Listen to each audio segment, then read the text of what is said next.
mother slept with my fiancé and came back crawling with a ridiculous request. My mother pulled me aside during the rehearsal dinner and said, "I slept with Robbie last week."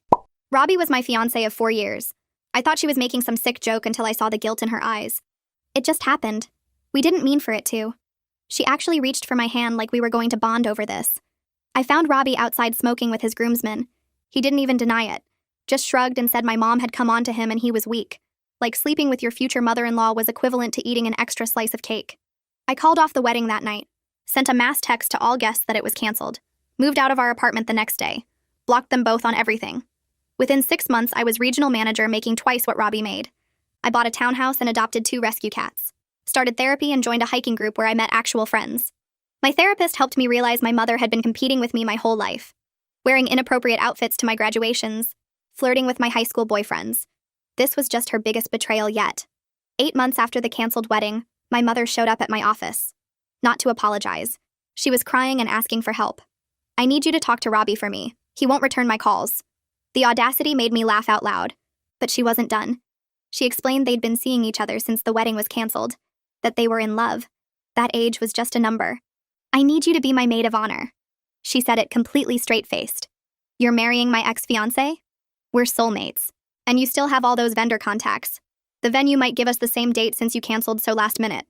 She wanted my wedding venue, my vendors, my plans. She'd already told family I was supportive, posted on Facebook about how mature I was being, even used my engagement photo locations, just cropping me out and inserting herself. She pulled out her phone to show me. "Look, I'm wearing your grandmother's ring. Robbie said you'd want me to have it." The ring my dying grandmother had given me specifically. Now on my mother's finger. I stayed calm, told her I needed time to process. For 2 weeks, she bombarded me with messages about dress shopping and cake tasting. She sent links to mother of the bride dresses asking if they were too young for her. I met with my friend who was a party planner. We spent hours crafting the perfect response. I reached out to family members and learned she'd been lying extensively. Told them I'd begged her to take Robbie off my hands. My aunt revealed that mom had been pursuing Robbie throughout our entire relationship, showing up at his gym, texting him constantly. The seduction had been years in the making. We met at a restaurant where she immediately started talking about centerpieces. I let her ramble for 5 minutes. Then I slid my phone across the table showing a Facebook post I'd just published. It detailed exactly what happened. How she'd slept with my fiancé. How she was trying to use my wedding plans. How she'd lied to everyone. "Take that down immediately." She grabbed for my phone. "How could you do this to me?" "The same way you did it to me. Publicly and without remorse." She started crying about her reputation. How Robbie would leave her if there was drama. I stood up to leave. She grabbed my wrist. "Wait, there's something else. I'm pregnant. Robbie doesn't know yet. Please." I looked at her hand on my wrist. The same hand wearing my grandmother's ring. "That's not my problem." I walked out. The Facebook post went viral in our family. Aunts and uncles who'd believed her lies started calling to apologize. My grandmother's sister threatened to sue for the ring. Robbie's parents found out the full story and were horrified.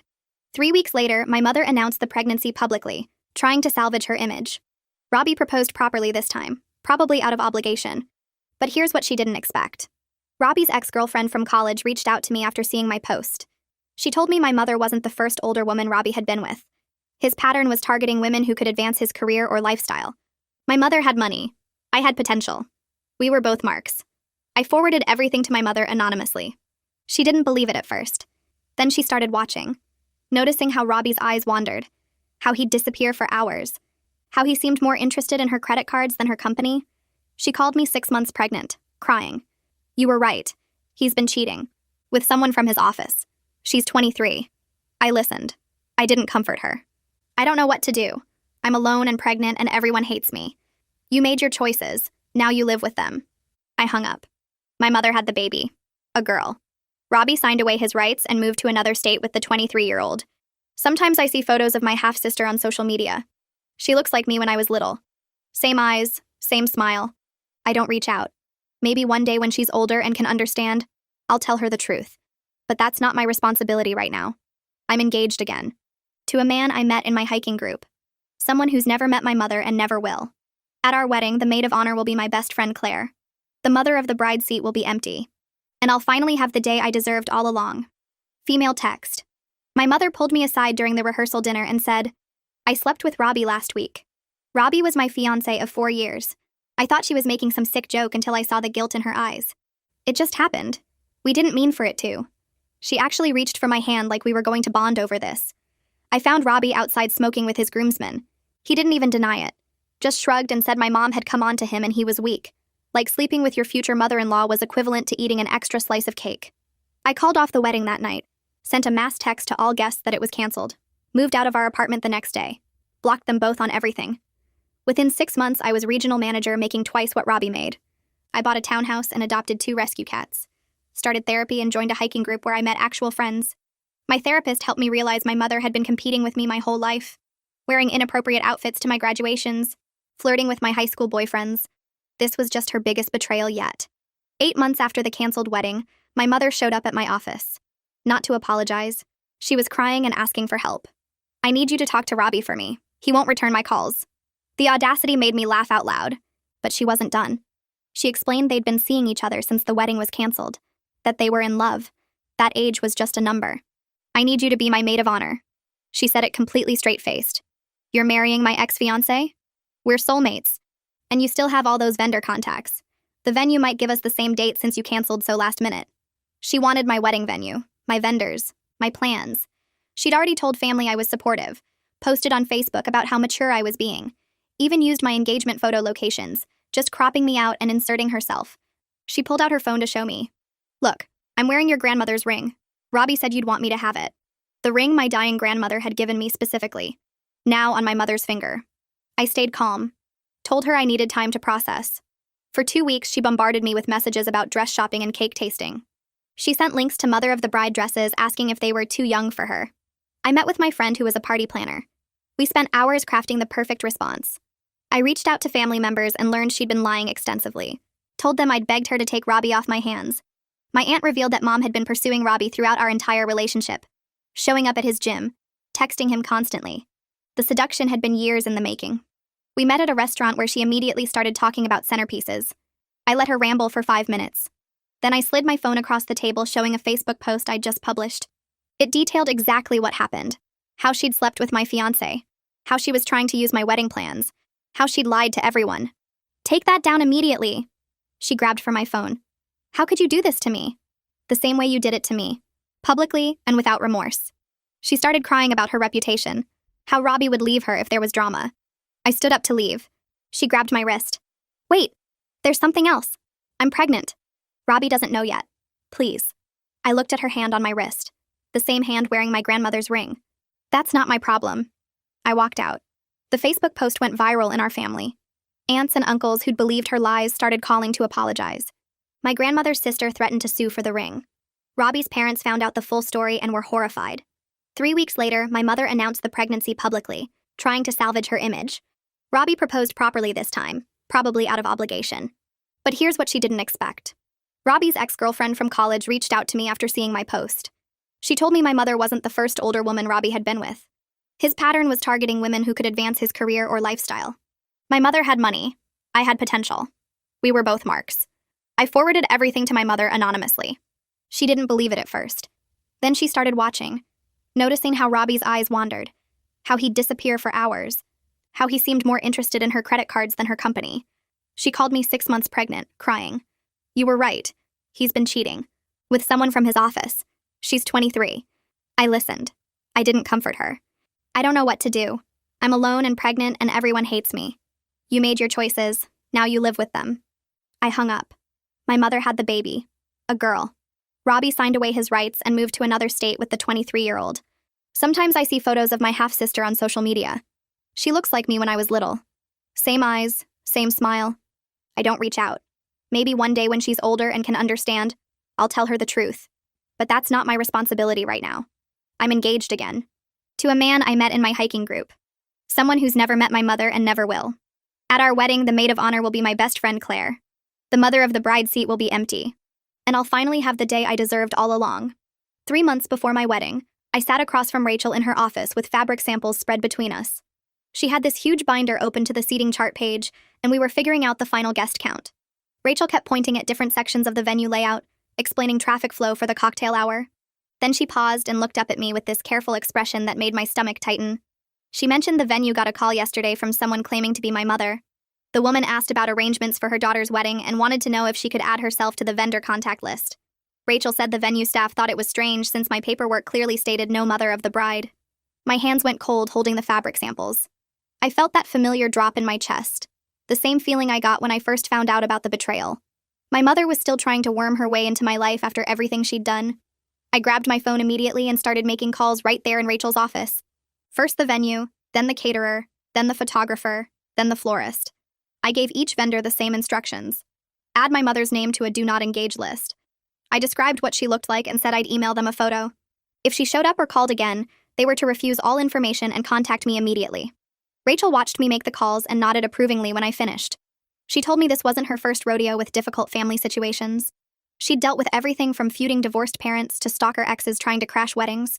Rachel assured me she'd personally brief the venue security team and make sure they had my mother's photo. She suggested we also hire private security for the actual wedding day, just as an extra layer of protection. I agreed immediately, even though it made me sad that it was necessary. My fiancé got home from work around 6 that evening and found me sitting on the couch staring at nothing. He sat down next to me and asked what was wrong. I told him about my mother calling the venue and trying to get information about the wedding. His jaw tightened and he pulled me against his chest. I started crying these angry tears that surprised me because I thought I was past this. I thought I'd moved on and built my new life and my mother couldn't hurt me anymore. But here she was again, trying to push her way into the one day that was supposed to be completely mine. My fiancé held me and let me cry without saying anything for a few minutes. Then he suggested we hire security for the wedding day. I told him Rachel already recommended the same thing and I'd agreed to it. He kissed the top of my head and said we'd do whatever it took to protect our day. The fact that I needed security to keep my own mother away from my wedding felt both sad and completely necessary, given her history of stomping all over my boundaries. I had my regular therapy appointment with Cole the following week. I walked into his office and dropped onto the couch and told him about my mother's latest stunt. Cole listened without interrupting while I explained how she'd called the venue pretending she had any right to be involved in my wedding plans. He reminded me that my mother's behavior reflected her own issues, not my worth as a person.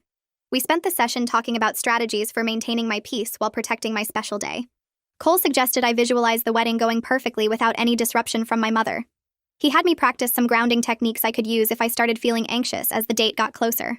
We discussed how hiring security was a smart boundary rather than an overreaction. Cole pointed out that I'd done everything right by alerting all the vendors and taking concrete steps to protect myself. He said my mother's inability to respect boundaries said everything about her character, and nothing about mine. 2 weeks later, I came home from work to find a certified letter waiting in my mailbox. My hands shook as I signed for it and carried it inside. I didn't recognize the law firm name on the return address. I sat at my kitchen table and opened the envelope carefully. Inside was a formal letter from an attorney I'd never heard of requesting a meeting to discuss the child's future and family relationships. I read it 3 times trying to make sense of the legal language. The letter talked about establishing communication protocols and discussing arrangements that would benefit all parties involved. It carefully avoided saying anything specific, but the implication was clear. My mother wanted to talk about my relationship with my half-sister. She was using a lawyer to pressure me into some kind of meeting after I'd made my boundaries crystal clear. I was furious that she thought hiring an attorney would somehow force me to engage with her. The letter implied she wanted to establish some kind of relationship between me and the baby. I'd been clear that I wanted nothing to do with my mother, and any potential future connection with my half-sister would happen on my terms and timeline. Not hers. Never hers. The fact that she was using legal pressure made me even more angry because it showed she still didn't understand or respect the damage she'd caused. I put the letter down on the table and just stared at it for a while. My cats came over and rubbed against my legs like they could sense I was upset. I picked up my phone and took photos of every page of the letter. I forwarded the photos to my own attorney the next morning with a message explaining the situation. She called me back within an hour.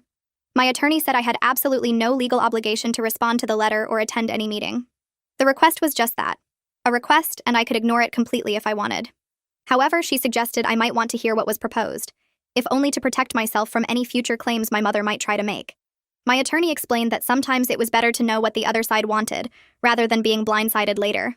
She offered to attend any meeting on my behalf so I wouldn't have to be in the same room as my mother. I told her I'd think about it and get back to her. I spent the next few days going back and forth about whether to engage at all. Part of me wanted to ignore the whole thing completely.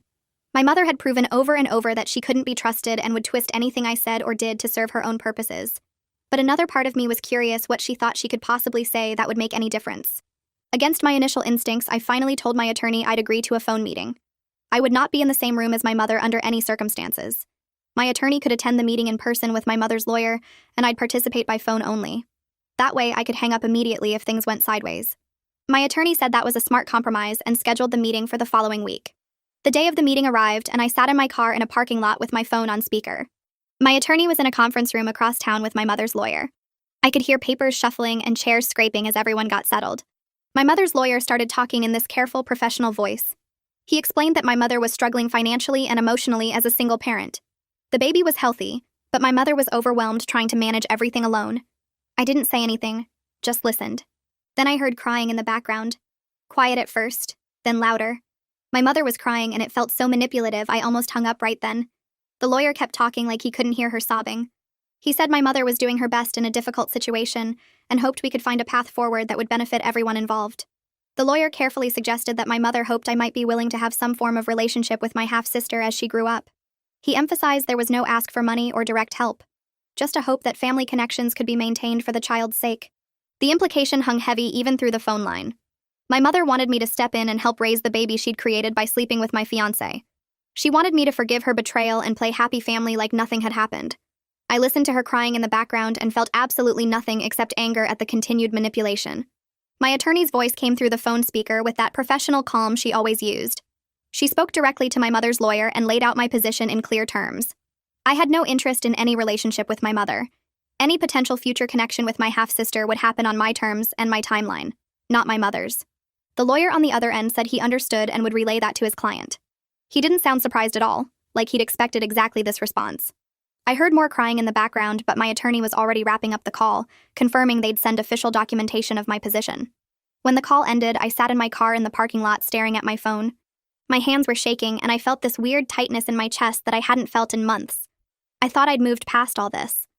I thought the therapy and the new life and the new relationship had buried these feelings deep enough that they couldn't reach me anymore. But hearing my mother's tears through that phone line brought everything rushing back. The betrayal, the manipulation, the way she'd looked at me when she first told me about sleeping with Robbie, like we were going to be friends about it. I started the car and drove home on autopilot, barely paying attention to the road. My fiancé got home from work around 6 that evening and found me sitting on the couch with my phone in my hands. I'd been scrolling through old photos without really meaning to. Pictures from before everything fell apart. Me and Robbie at the beach.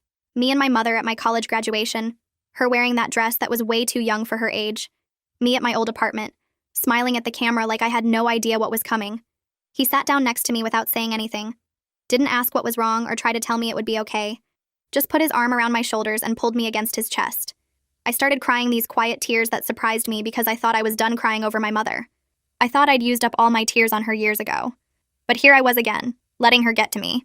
He held me and stroked my hair and didn't say a single word for probably 20 minutes. Just let me cry it out while I clutched my phone with those old photos still glowing on the screen. Eventually, I wiped my face and told him about the call. About my mother crying in the background like she was the victim. About how hearing her tears made me feel guilty, even though I knew I had nothing to feel guilty about. He kissed the top of my head and said I was allowed to feel complicated things about the situation. That it didn't make me weak or mean I was backsliding. It just meant I was human.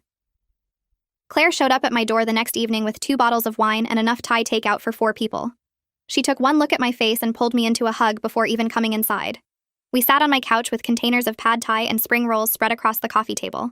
One of my cats immediately tried to steal a piece of chicken, and Claire gently pushed him away. I told her about the lawyer meeting and my mother's request and how I'd been looking at old photos. She listened while eating her noodles and didn't interrupt once. When I finally got to the part about feeling guilty, she put down her fork and looked at me hard. She said I needed to hear something important. My half-sister growing up with my mother as her only parent wasn't my fault or my responsibility. My mother made her choices, and those choices had consequences. I wasn't obligated to fix the mess she created by sleeping with my fiancé and destroying our family. Claire reminded me that other relatives had set up that fund to help with baby expenses, that my half-sister wouldn't be completely alone in the world. But more importantly, she said, I couldn't set myself on fire to keep someone else warm. Especially not when that someone was the innocent result of my mother's betrayal. I ate another spring roll and let her words sink in. She was right. I knew she was right. But knowing something intellectually and feeling it emotionally were 2 different things. I had my regular therapy appointment with Cole the following week. And I walked into his office and dropped onto the familiar couch and told him everything. The lawyer meeting, the photos, the guilt. He listened with that patient expression he always had, the one that made you feel like he had all the time in the world just for you. When I finished talking, he asked me what I was really feeling about my half-sister versus what I was feeling about my mother. I had to think about that for a minute. The feelings were all tangled up together like headphone cords in a pocket. Cole helped me separate them out. My anger at my mother was justified and probably permanent. She'd betrayed me in the worst possible way, and then tried to steal my wedding plans and lie to my family about it. That anger wasn't going anywhere, and it shouldn't. But my half-sister was innocent. She didn't ask to be born into this situation. She didn't choose to have a mother who destroyed her own daughter's life. Cole said I might choose to have a relationship with her one day. Or I might not. Both options were okay. The important thing was that the decision was mine to make on my timeline. Not my mother's, not my family's, mine. He said I didn't have to decide anything right now. I could leave that door open or closed or somewhere in between. Whatever felt right for protecting my peace. I left his office feeling lighter than I had in days. I was at work the next week reviewing quarterly reports when my desk phone rang. The caller ID showed a law firm name I didn't recognize. I almost didn't answer because I was tired of lawyers, but curiosity won out. A woman's voice introduced herself as the attorney for my grandmother's sister. My stomach dropped. She explained that my mother still hadn't returned the family ring despite multiple letters requesting its return. They'd given her plenty of time to do the right thing, but she'd ignored every attempt at contact. Now they were prepared to file theft charges if she didn't surrender the ring within 30 days. The attorney's voice was professional, but I could hear the frustration underneath. She asked if I'd be willing to serve as an intermediary since I was family, and might have better luck getting through to my mother. I actually laughed out loud at that suggestion. I told her I was probably the last person on earth my mother would listen to. We hadn't spoken directly in over a year, and our last conversation had ended with me telling her to live with the consequences of her choices. The attorney sighed like she'd expected that answer but had to ask anyway. I gave her my mother's current address from the legal letter I'd received about the meeting. Told her to do whatever she needed to do about the ring. It belonged to my family and my mother had stolen it. If she faced criminal charges for that, it was her own fault. 2 days later, my phone rang with my mother's number. I stared at the screen for a long moment. We hadn't spoken directly since that call when she was 6 months pregnant and crying about Robbie cheating on her. Part of me wanted to let it go to voicemail, but a bigger part of me was curious what she could possibly want now. I answered and immediately put her on speaker so my fiancé could hear everything. He was sitting across from me at the kitchen table and he nodded when I made eye contact. My mother's voice came through the speaker and she sounded small. Defeated. Not like the confident woman who'd tried to steal my wedding or the manipulative one who'd cried during the lawyer meeting. She begged me to call off my grandmother's sister. Said the threat of criminal charges was too much. She was already struggling as a single parent and she couldn't handle this on top of everything else. The ring was the only valuable thing she had left. She couldn't bear to give it up. I felt my jaw clench as I listened to her make excuses. My fiancé reached across the table and squeezed my hand. I told her in the coldest voice I could manage that she'd stolen a family heirloom. That ring had been given to me specifically by my dying grandmother. She had no right to keep it. My mother started crying and saying she'd thought of it as a loan. Like I'd just let her borrow my grandmother's ring to wear while she married my ex-fiancé. The lie was so obvious I almost hung up right then. My fiancé squeezed my hand harder and I took a breath. I told her she needed to return the ring to grandmother's sister immediately. That if she faced criminal charges, it was because of her own choices, not because of anything I did. She kept crying and saying she needed the ring, that it was all she had. I could hear the baby making noise in the background and my chest got tight again. But I didn't let that change what I needed to say. I told her the ring wasn't hers to sell. She made the choice to sleep with Robbie and destroy our family. The baby wasn't my problem to fix. My mother's voice changed completely. The crying stopped and anger took over. Requested Reds is on Spotify now. Check out link in the description or comments. She said I was cruel and unforgiving, that I'd turned the whole family against her when she just made one mistake. I could feel my blood pressure rising as I gripped the phone tighter. She kept talking about how everyone hated her now because of me, how I'd ruined her reputation over one little error in judgment. I cut her off mid-sentence. Sleeping with my fiancé wasn't a mistake. It was a choice. A series of choices, actually. Showing up at his gym, texting him constantly, seducing him while I was planning our wedding, then trying to steal my wedding plans and lie to everyone about it. That wasn't a mistake. That was calculated cruelty. She started to argue, but I talked over her. I told her I was done with this conversation. She could return the ring or face criminal charges. Those were her only options. Before I could hang up, her voice got desperate again. She said my half-sister deserved to know her big sister, that I was being selfish by keeping myself away from an innocent baby. I took a breath and said something I'd been thinking for months. My half-sister deserved better than growing up watching her mother manipulate and betray people. She deserved better than learning those patterns. I ended the call. My hands were shaking so bad I almost dropped my phone. My whole body felt like I'd just run a race. Adrenaline made my chest tight and my breathing fast. My fiancé must have heard my voice getting louder because he came into the kitchen. He wrapped his arms around me and I started crying these angry tears that surprised me. Not sad tears. Just pure rage at my mother's continued refusal to take any real responsibility. He held me against his chest while I cried and told me he was proud. Proud that I'd stood my ground. proud that I didn't let her manipulate me into feeling responsible for her situation. He stroked my hair and said I'd done everything right. The next morning, I woke up to my phone buzzing constantly. 17 missed calls from aunts, uncles, and cousins. I sat up in bed and started scrolling through my notifications. My mother had posted on Facebook again, this time claiming I was trying to have her arrested, that I was keeping her baby from having any family support, that I was cruel and vindictive and had always been jealous of her. I showed my fiancé the post, and he shook his head. He asked if I wanted him to respond, but I said no. I was exhausted by her continued attempts to paint herself as the victim. But I also knew I couldn't let this lie stand without correction. I made coffee and sat at my laptop, drafted a simple Facebook post stating facts without emotion.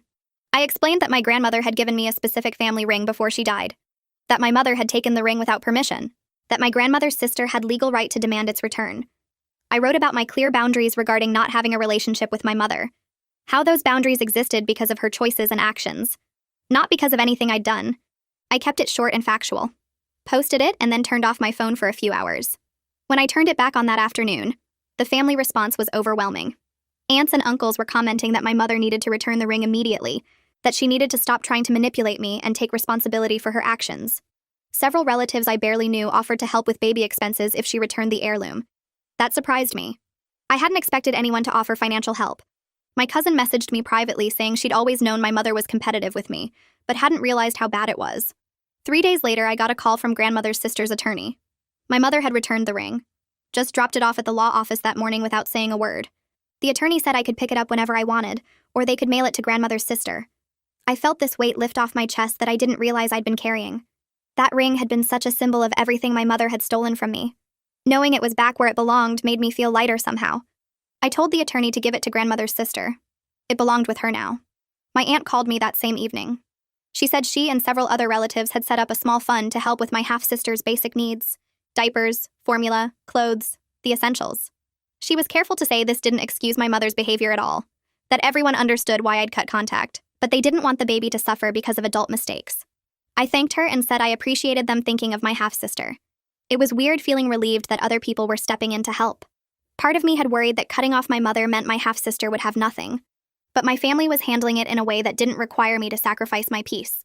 My aunt said if I ever wanted to meet my half-sister, the family would support that. But there was no pressure or expectation, just an open door if I ever chose to walk through it. I felt something shift inside me when my aunt finished talking. Not forgiveness toward my mother, but something softer toward the baby who didn't choose any of this. My aunt must have sensed it because she reached across the table and squeezed my hand. I thanked her for organizing the family fund and told her I appreciated everyone stepping up for the baby's sake.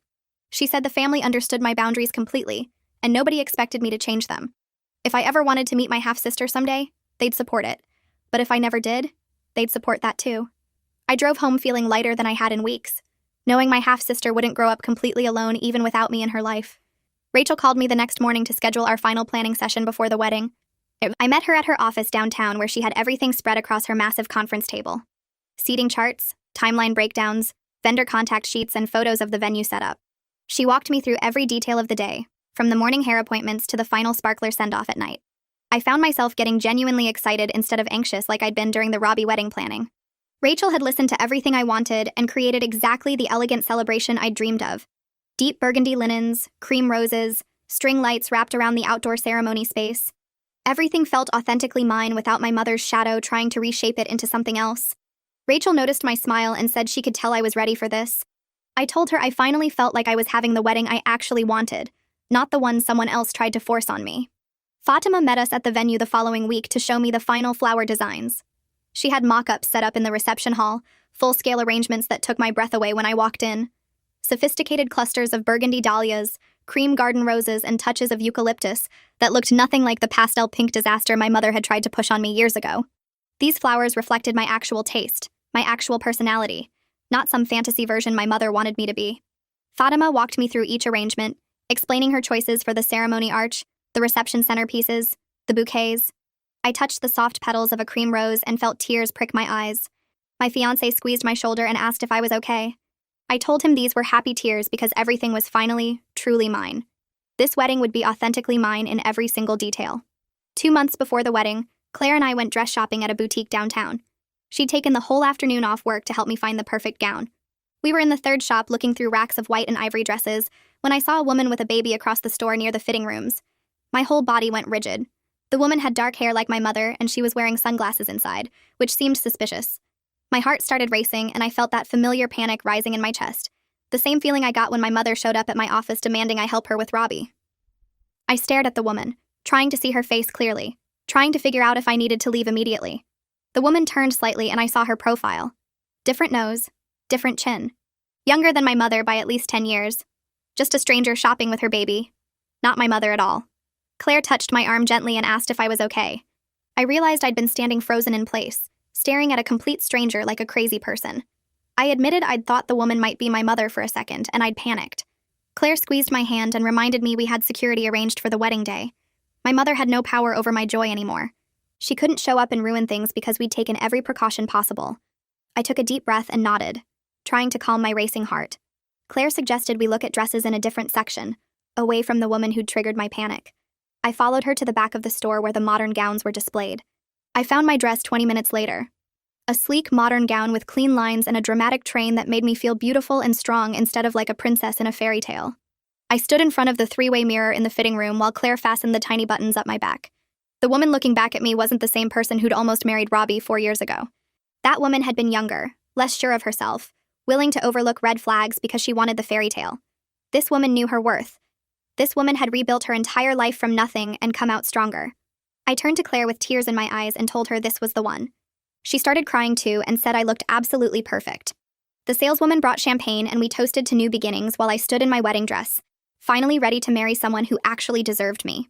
My fiancé and I had our final pre-marriage counseling session the following week. We'd been seeing the counselor monthly since we got engaged, working through potential issues before they became actual problems. This session focused on handling difficult family situations as a team. The counselor asked how we planned to deal with my mother if she tried to contact us after the wedding.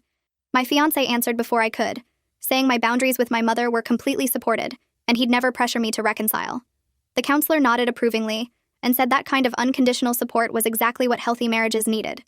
She asked if I felt confident he'd protect our family unit from outside interference.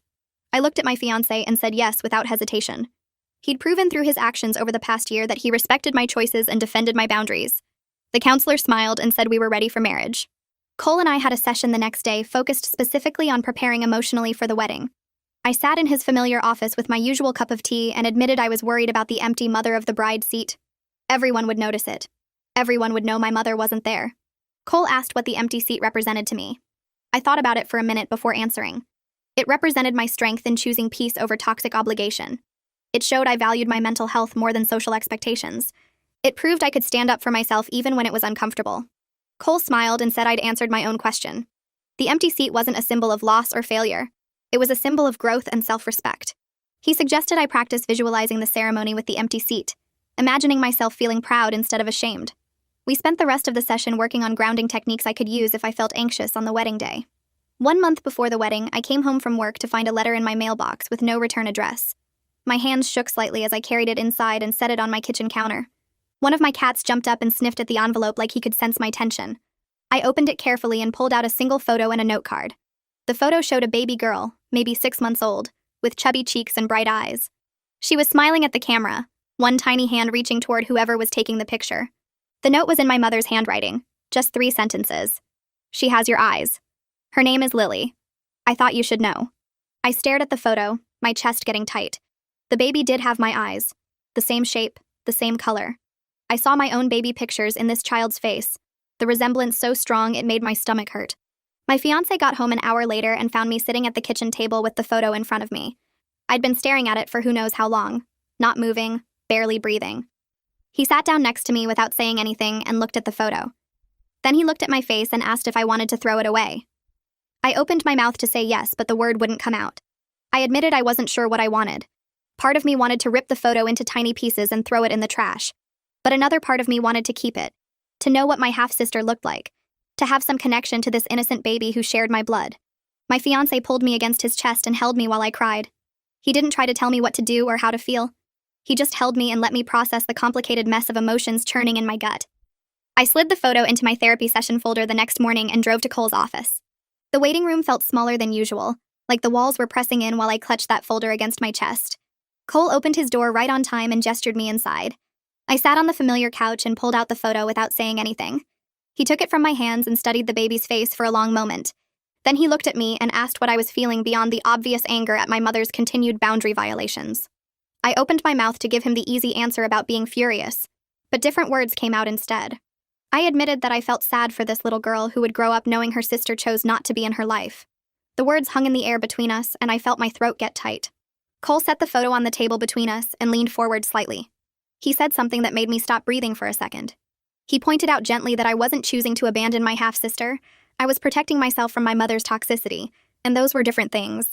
He suggested I might consider what kind of relationship, if any, I'd want with my half-sister when she was older and could understand the context. I picked up the photo again and looked at those eyes that mirrored mine. The baby smiled at whoever had taken the picture, completely innocent of the mess that surrounded her birth. I realized sitting there in Cole's office that my half-sister wasn't my enemy. She was another person affected by my mother's destructive choices, just like me. I told Cole I wanted to keep the photo, but I wasn't ready to display it or make any decisions about future contact. He nodded and said that was perfectly reasonable. I drove home after the session and opened the drawer in my nightstand, where I kept important documents and old letters from my grandmother. I slid the photo of the baby underneath everything else, not on display but not destroyed either. A possibility held in reserve for a future I couldn't predict. 3 weeks before the wedding, my phone rang while I was reviewing vendor contracts at my kitchen table. My aunt's name appeared on the screen and I answered expecting to discuss final guest count numbers. Instead, her voice came through tight with frustration. She told me that my mother had been calling family members trying to convince them to talk me into letting her attend the wedding. My hand clenched around my phone so hard my knuckles went white. I was furious that she was still trying to manipulate her way into my life through other people. My aunt kept talking, explaining that my mother had called her twice, called my uncle 4 times, and even reached out to distant cousins I barely knew. She was telling everyone that she'd changed, that she deserved to see her daughter get married, that keeping her away was cruel and unforgiving. I thanked my aunt for telling me and hung up. Then I opened my laptop and started typing an email to every family member on my wedding guest list.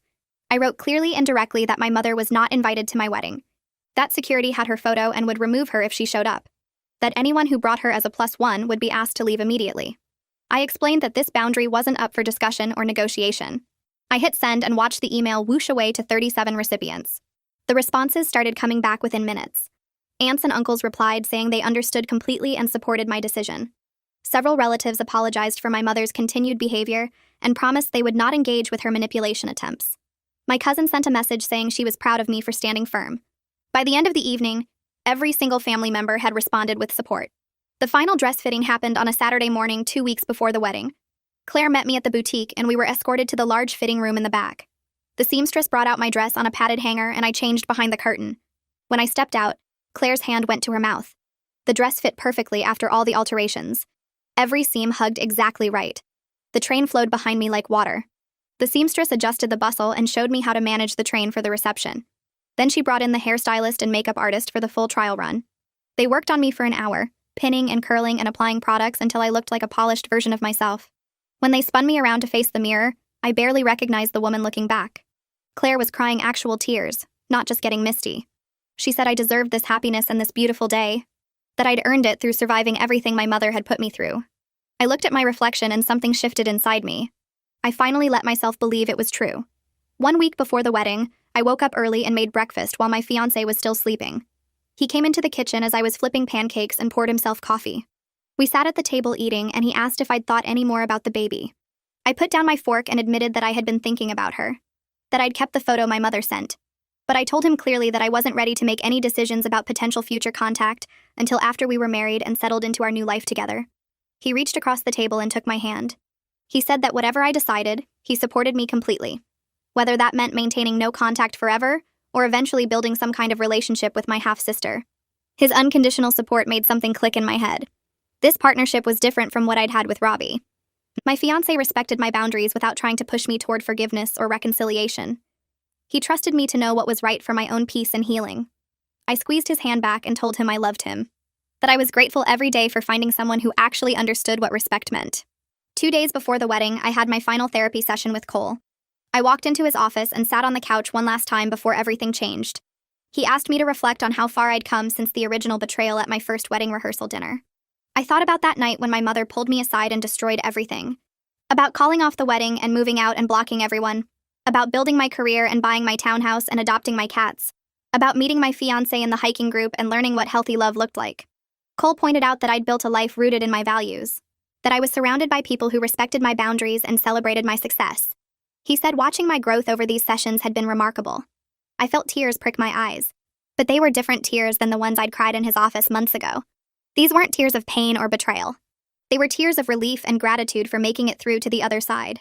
I asked Cole the question that had been bothering me for weeks. I asked if he thought I was a bad person for not helping my half-sister more directly, for not being in her life, for letting her grow up with only my mother. Cole leaned back in his chair and looked at me with that patient expression I'd come to trust. He reminded me that I was allowed to protect my peace, that maintaining boundaries with my mother didn't make me responsible for the consequences of her choices. He said my half-sister's situation was sad, but it wasn't my fault, and it wasn't my obligation to fix. That other family members had stepped up to help, and that was enough. I left his office feeling lighter than I had in months, ready to walk down the aisle in 2 days and start my new life without guilt weighing me down. The rehearsal dinner was at a small Italian restaurant downtown, with white tablecloths and candles on every table. My fiancé's parents stood up with their wine glasses and made a toast about how happy they were to welcome me into their family. His mom got teary when she talked about watching us together and knowing we were meant for each other. I felt this warm feeling spread through my chest as I looked around the table at all these people who genuinely cared about me. My aunt was there with my uncle.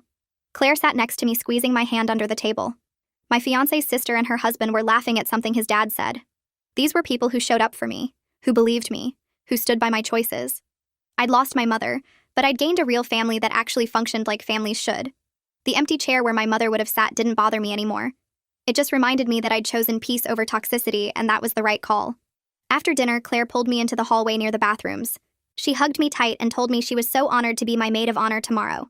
Her voice got shaky when she said watching me rebuild my entire life after what my mother did had taught her what real strength looked like. She said most people would have stayed bitter, or let the betrayal define them forever, but I'd turned it into fuel to become someone better. I started crying a little and she laughed and said we needed to save the tears for tomorrow. We went back to the table and finished dessert while everyone told embarrassing stories about me and my fiancé. His college roommate told this whole thing about how my fiancé talked about me constantly after we first met in the hiking group. How he knew right away I was different from anyone he'd dated before. My fiancé turned red and everyone laughed, but he squeezed my hand and didn't deny it. That night I got into bed and actually fell asleep within minutes. No tossing and turning. No anxiety dreams about my mother showing up and making a scene. I'd taken every possible precaution. Security had her photo. Every vendor knew not to engage with her. My family had promised to shut down any attempts she made to contact them. I'd done everything I could to protect my day, and now I just had to trust that it would work. My fiancé had proven through a year of consistent actions that he respected me and my boundaries. He'd never once pressured me to forgive my mother or suggested I was being too harsh. He'd stood beside me through every difficult decision and made it clear my peace mattered more than social expectations. Tomorrow, I'd marry someone who actually deserved me. My alarm went off at 6 and sunlight was already coming through the curtains. The weather app showed clear skies and 70 degrees. Perfect wedding weather. Claire showed up at 7 with coffee and bagels and my bridesmaids arrived right after. We took over the hotel suite with makeup bags and curling irons and the dress hanging on the closet door. The hairstylist worked on Claire first while I sat in my robe eating a bagel and watching everyone get ready. My bridesmaid kept making jokes and taking selfies. The makeup artist played music from her phone. Everything felt light and happy instead of tense like it had been during the Robbie wedding planning. Back then, my mother had been hovering constantly, criticizing my choices, trying to make everything about her. Now she wasn't here, and I felt free. The empty mother of the bride seat didn't haunt me at all. It represented freedom from someone who'd spent my whole life competing with me instead of supporting me. The photographer arrived and started taking pictures of us getting ready. Claire helped me into my dress and buttoned up the back. I looked at myself in the full-length mirror and barely recognized the woman looking back. Strong, happy, ready. My fiancé and I had written our own vows about partnership and respect, and building a life based on honesty. No more pretending things were fine when they weren't. No more accepting behavior that hurt me just to keep the peace. I'd learned those lessons the hard way, but at least I'd learned them before marrying the wrong person. The ceremony was in a garden behind the venue with white chairs set up in rows and an arch covered in burgundy dahlias and cream roses. I stood at the back with my uncle who'd agreed to walk me down the aisle. The music started and everyone stood up. I could see my fiancé at the front in his suit and his face lit up when he saw me. That moment made everything worth it. All the pain and betrayal and hard work rebuilding my life had led me here to someone who actually valued me. We walked down the aisle and my uncle kissed my cheek before handing me off. The officiant started talking about love and commitment, but I was just looking at my fiancé's face. He had tears in his eyes. When it came time for vows, he pulled out a folded piece of paper and his voice shook a little as he read about how I'd taught him what real partnership looked like. How he promised to always respect my boundaries and support my choices, and be the kind of husband who made my life better, not harder. I read mine about finally understanding what healthy love felt like and promising to build a life with him based on honesty and mutual respect. The reception was in the main hall with those burgundy linens and cream roses everywhere. People kept coming up to me saying how beautiful everything was and how happy they looked to see me thriving. My aunt hugged me and whispered that my mother had tried calling her that morning, but she'd sent it straight to voicemail. She said I should know that the whole family supported my decision, and nobody blamed me for keeping my mother out of my life. I thanked her and felt grateful that I had family members who actually understood boundaries and respected them. The DJ announced our first dance, and my fiancé led me to the middle of the floor. He pulled me close and whispered that he was the luckiest man alive. I thought about how my mother's betrayal had felt like the end of the world 4 years ago, how I'd thought I'd never trust anyone again or feel happy. But that betrayal had actually led me here to someone who truly understood what love and respect meant. Claire's maid of honor speech made everyone laugh when she told stories about me adopting my cats and naming them after pasta shapes. Then she got serious and talked about watching me transform pain into power. She said I'd shown her what real strength looked like by refusing to let betrayal define me. She raised her glass and everyone toasted to resilience and new beginnings. People were wiping their eyes and my fiancé squeezed my hand under the table. The rest of the reception flew by with dancing and cake cutting, and my fiancé's dad giving a speech about how proud he was to have me as a daughter-in-law. As things started winding down around 10, I found myself thinking about Lily for the first time all day, wondering what kind of person she'd grow up to be with my mother as her only parent. Whether she'd learn the same manipulative patterns or somehow break free from them. Part of me felt sad that she'd grow up knowing her older sister chose not to be in her life. But another part of me knew I'd made the right choice for my own peace. Maybe someday when she was older and could understand the full context, I'd be open to meeting her. But that decision was mine to make on my timeline, not my mother's or anyone else's. Right now, I needed to focus on building this new life with my husband. The DJ announced last dance and everyone gathered on the floor. Then we lined up outside for the sparkler exit. Someone handed out long sparklers and lit them all at once. My husband and I walked through the tunnel of light while everyone cheered and took pictures. We got into the car that was taking us to the hotel and I looked back at everyone waving. I felt lighter than I had in years, finally free from my mother's shadow and the weight of her constant competition and betrayal. We drove away toward our honeymoon suite and our trip to Italy next week, and the whole future we were building together. A future based on respect and honesty and actual love instead of manipulation and lies. We flew to Florence 3 days after the wedding, and I spent the entire flight holding my husband's hand while he pointed out Italian phrases in the guidebook. The plane landed at sunset, and we took a taxi through winding streets to a small hotel in the countryside outside the city. Our room had windows that opened onto vineyards stretching toward distant hills. I stood at the window breathing in air that smelled like grapes and lavender while my husband unpacked our suitcases behind me. We ate dinner on the hotel terrace under string lights with other couples celebrating anniversaries and honeymoons. The waiter brought wine and pasta, and my husband toasted to our future without any shadow of the past hanging over us. I realized I hadn't thought about my mother once since we left the reception. Not during the drive to the airport or the flight or the taxi ride through Florence. She wasn't taking up space in my head anymore. We spent the next week driving through Tuscany, visiting small towns and eating at restaurants recommended by locals. My husband wanted to see every church and museum while I was happy just walking through markets and watching people. One afternoon, we stopped at a vineyard for a tour and tasting. The owner showed us rows of grapes growing on hillsides and explained how they made wine the same way their family had for generations. We sat on a stone wall overlooking the valley drinking wine straight from the barrel. My husband asked about my 5-year plan for work and whether I wanted to go for vice president eventually. I told him maybe, but I wasn't in a rush anymore. That climbing the ladder felt less important than building a life I actually enjoyed. He squeezed my hand and said he felt the same way about his career. We talked about maybe buying a house with a yard big enough for a garden, about traveling more instead of working 60-hour weeks, about possibly having kids in a few years if we both felt ready. The conversation felt easy and natural without pressure or expectations. Just two people figuring out their future together based on what they actually wanted instead of what they thought they should want. On our last day in Italy, we drove to a small town built into a hillside. We parked at the bottom and walked up narrow streets past shops selling pottery and leather goods. At the top was a church with a courtyard overlooking the countryside for miles. I stood at the stone wall looking out at vineyards and olive groves and red-roofed houses scattered across the valley. My husband went inside the church to look at the frescoes. I stayed outside alone with the view and the warm sun on my face. I thought about who I'd been 4 years ago when I almost married Robbie. That version of me had been so focused on checking boxes and meeting expectations, getting engaged, planning the perfect wedding, starting a family on schedule. I'd ignored every red flag because the timeline mattered more than the actual person I was marrying. Now I was standing in Italy on my actual honeymoon with someone who respected my boundaries and supported my choices.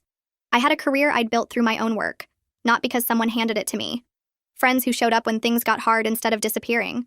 A therapist who helped me process trauma instead of just pushing me to forgive and move on. I wasn't the daughter who got betrayed anymore. I was a regional manager who earned her position. A friend who people trusted and valued. A wife building a partnership based on honesty instead of obligation. Those identities felt more real and more important than being my mother's daughter ever had. My husband came out of the church and wrapped his arms around me from behind. We stood there watching the sun move across the valley without saying anything. We flew home 2 days later and I slept most of the flight, exhausted but content. My husband drove us from the airport to our townhouse and helped me carry our suitcases inside. Both cats ran to greet us, meowing loudly about being abandoned for 10 days. I fed them while my husband sorted through the mail that had piled up on the front table. He handed me a cream-colored envelope with my aunt's handwriting on the front. Inside was a card with a watercolor painting of flowers on the front. My aunt had written a short note saying how beautiful the wedding was, and how proud my grandmother would have been to see the woman I'd become. She'd included 3 photos from the reception. One of me and my husband during our first dance. One of me laughing with Claire during the maid of honor speech. One of the whole wedding party gathered around our table. I looked at the photos for a long time, seeing genuine happiness on my face instead of the forced smile I'd worn in photos with Robbie. My husband came up behind me and looked over my shoulder at the pictures. He kissed the top of my head and said we should frame them. I agreed, and we spent the next hour hanging photos throughout our townhouse. The wedding pictures went in the living room where we'd see them every day. Photos from Italy went in the hallway. Pictures of our cats went in the bedroom. We were creating a home that reflected our actual life instead of some fantasy version we thought we should have. 6 months into married life, I woke up on a Saturday morning and realized I felt genuinely happy in a way I never had with Robbie. My husband was making coffee in the kitchen, and I could hear him talking to the cats about their breakfast demands. I walked out in my pajamas and he handed me a mug without me having to ask. We sat at our kitchen table reading the news on our phones and making plans for the day. Nothing dramatic or exciting, just grocery shopping and cleaning the house and maybe watching a movie that night. But it felt right in a way my old life never had. I'd built something real based on respect and honesty instead of competition and manipulation. My mother's betrayal would always be part of my story. I couldn't erase what happened or pretend it didn't shape who I became. But it wasn't the defining chapter anymore. This life I'd created with people who actually valued me, this was what mattered now. Well, that was totally normal and not emotionally scarring at all. Perfectly fine. Anyway, hit subscribe so we can do this again for some reason.